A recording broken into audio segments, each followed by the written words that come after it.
Good evening, dear student. Myself Makfoor Ahmed from Little Flower Convent School, Katra branch, Basti. I am your physics teacher.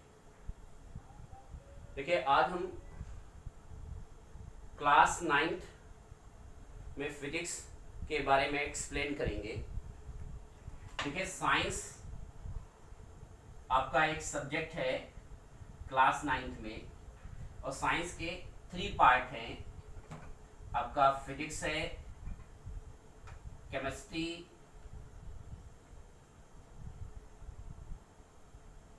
और biology. Physics, chemistry and biology. हम आपको physics के बारे में explain करेंगे. तो physics के बारे में एक्सप्लेन करने से पहले मैं आपको यह बताना चाहूंगा कि फिजिक्स ग्रीक वर्ड फ्यूसिस से मिलकर बना है. फिजिक्स जो है वो ग्रीक वर्ड फ्यूसिस से मिलकर बना है, जिसकी मीनिंग होती है nature. NATURE, nature. Physics Greek word फ्यूसिस से मिलकर बना है, जिसकी मीनिंग है नेचर. यानी कि साइंस का वह ब्रांच जिसमें हम नेचर के बारे में स्टडी करते हैं उसे फिजिक्स कहते हैं. पैंडेमिक की वजह से, कोरोना वायरस की वजह से सीबीएसई ने अभी सिलेबस को भी रिवाइज किया है. आपका सिलेबस 30% रिड्यूस हो गया है. जो टॉपिक रिड्यूस कर दिए गए हैं, जो डिलीटेड टॉपिक हैं, वो सीबीएसई के जो है वेबसाइट पर है. हम आपको सेंड भी कर देंगे. आपका जो पहला चैप्टर है क्लास 9th में वो है मोशन. क्लास 9 का जो पहला चैप्टर है वो motion.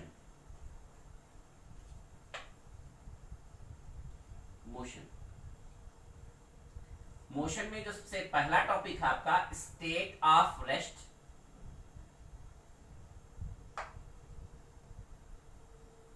And state of motion.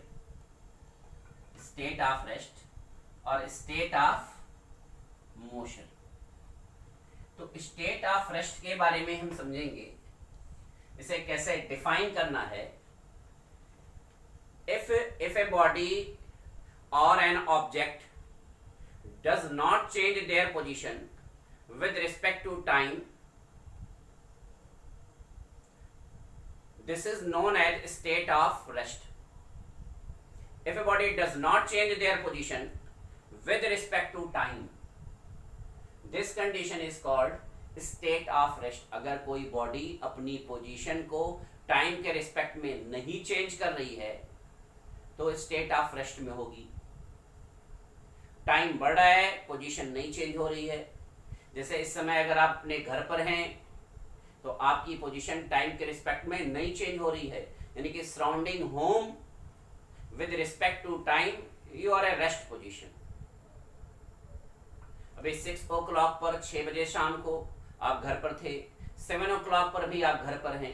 तो टाइम आपका बढ़ रहा है, टाइम आपका इंक्रीज हो रहा है, टाइम आपका चेंज हो रहा है, बट पोजीशन नहीं चेंज हो रही. तो किसी बॉडी की पोजीशन अगर टाइम के रिस्पेक्ट में,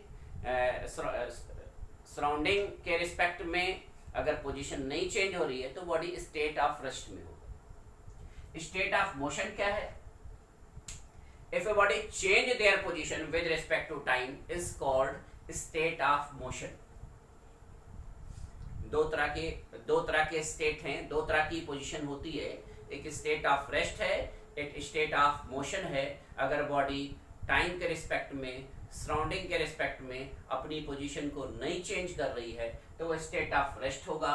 अगर कोई बॉडी टाइम के रिस्पेक्ट में, पोजीशन के रिस्पेक्ट में अगर अपनी पोजीशन को चेंज कर रही है तो स्टेट ऑफ मोशन.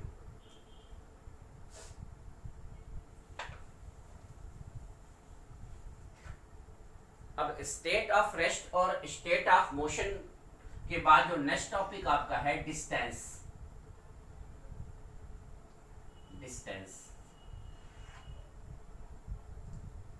मान लीजिए कोई ऑब्जेक्ट पोजीशन ए पर है, बाद में वह पोजीशन बी पर आ जा रही है.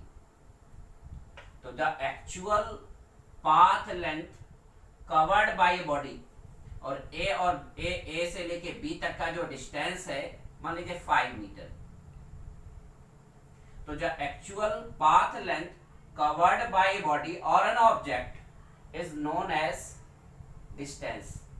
डिस्टेंस की जो डेफिनेशन होगी, बात को समझना है, the actual path length covered by body और an object is known as distance.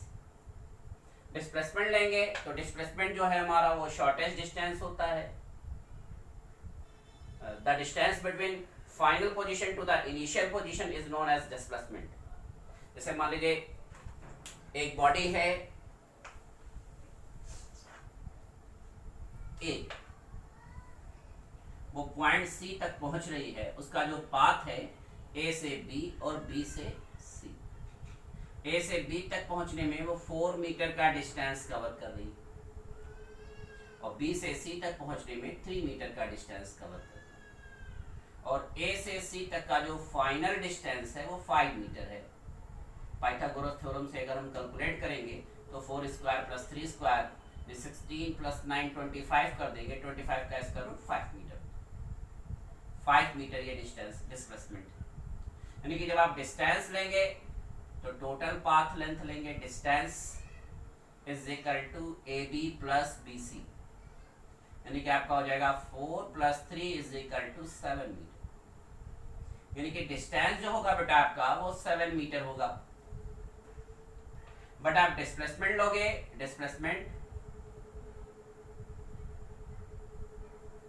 तो displacement final position to the initial position, तो आपका एसी हो जाएगा। एसी यानी आपका 5 मीटर, यानी कि अगर कोई ऑब्जेक्ट, कोई बॉडी पॉइंट ए से बी से होते हुए सी तक पहुंच रही है, तब डिस्टेंस आपका A B plus B C यानी 7 मीटर होगा, और shortest distance between initial point to the final point is known as displacement.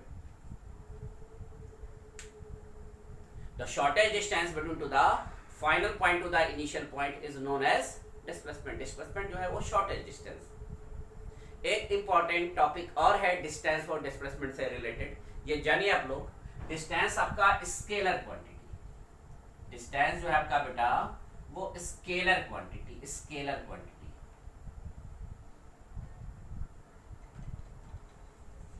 और डिस्प्लेसमेंट जो है आपका बेटा वो वेक्टर क्वांटिटी। डिस्प्लेसमेंट आपका क्या है, वो वेक्टर क्वांटिटी।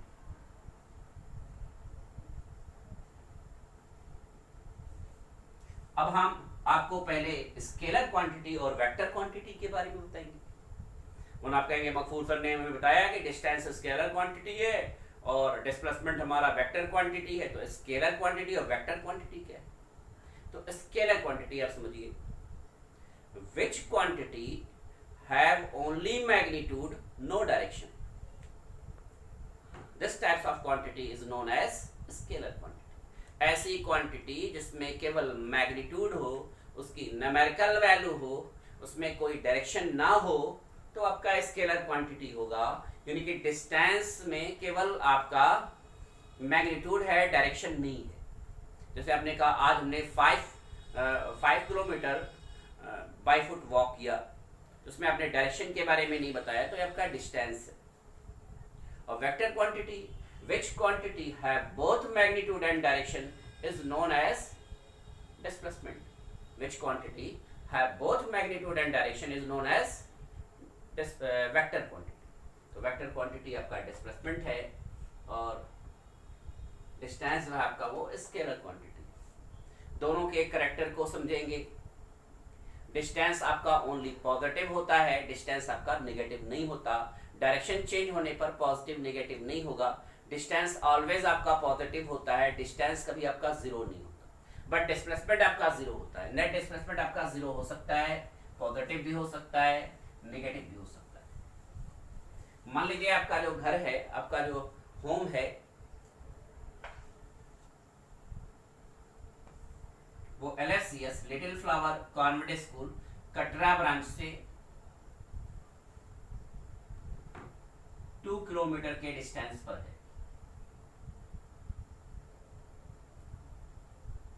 तो जब आप घर से स्कूल आते हैं, लिटिल फ्लावर कॉन्वेंट स्कूल, तो 2 किलोमीटर का डिस्टेंस कवर करते हैं आप। फिर जब आप LFCS से अपने घर वापस जाते हैं डाउन टाइम, तब आपका 2 किलोमीटर डिस्टेंस हो जाता है। तो टोटल डिस्टेंस आपका +4 किलोमीटर हो जाएगा। ये टोटल डिस्टेंस हो गया, टोटल डिस्टेंस। बट आप नेट डिस्प्लेसमेंट लोगे तो जब आप स्कूल जा रहे हैं बेटा, नेट डिस्प्लेसमेंट, तो जब आप स्कूल जा रहे हैं तब आपका डिस्प्लेसमेंट +2 किलोमीटर है, और जब वापस आ रहे हैं तब आपका -2 किलोमीटर है। तो नेट डिस्प्लेसमेंट 0 है। अगर पाथ नहीं चेंज कर रहे हैं, तो आप घर से स्कूल जा रहे हैं या स्कूल से घर वापस आ रहे हैं, तो नेट डिस्प्लेसमेंट आपका 0 होगा। बट टोटल डिस्टेंस आपका 4 किलोमीटर होगा। तो डिस्प्लेसमेंट आपका वेक्टर क्वांटिटी है, डिस्टेंस आपका स्केलर क्वांटिटी है, और डिस्टेंस जो है आपका वो ऑलवेज पॉजिटिव होता है। डिस्टेंस आपका नेगेटिव और 0 नहीं होता, जबकि नेट डिस्प्लेसमेंट आपका पॉजिटिव, नेगेटिव और 0 तीनों हो सकता है। तो आज हमने इतना एक्सप्लेन किया है। इसके बाद डिस्टेंस से रिलेटेड बहुत सारे टॉपिक हैं, स्पीड है आपका, डिस्प्लेसमेंट से रिलेटेड वेलोसिटी है, एक्सेलरेशन है। इन सब के बारे में हम आपको नेक्स्ट क्लास में जो है एक्सप्लेन करेंगे। Thank you.